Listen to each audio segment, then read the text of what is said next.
ABS-CBN Station ID 2025, ipinasilip na. Kim Pao, isa sa pinakaaabangan. Ipinasilip na ng ABS-CBN ang unang teaser ng kanilang 2025 Christmas Station ID at gaya ng inaasahan, agad itong nagpasabog ng excitement at nostalgia sa mga kapamilya fans.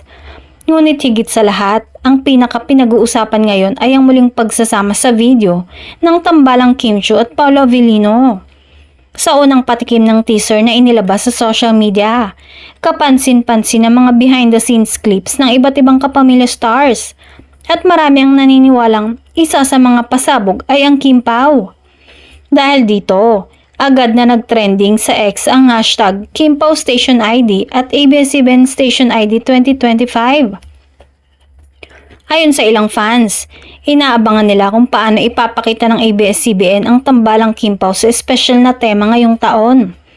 Isang mensahe ng pagkakaisa at pagmamahalan sa gitna ng mga bagong simula. Samantala, malapit na ring i-release ang full version ng Station ID kasama ang opisyal na theme song at music video kung saan inaasahang magsasama-sama ang lahat ng kapamilya artist para maghatid ng inspirasyon at saya sa mga Pilipino sa buong mundo. Sa bawat taon, hindi lang kanta, kundi damdamin ng bayan ang pinapaalala ng ABS-CBN Christmas Station ID. At ngayong 2025, mukhang mas magiging makulay, makabuluhan at mas nakakakilig, lalo na kung patuloy ang paglabas ng Kim Pao.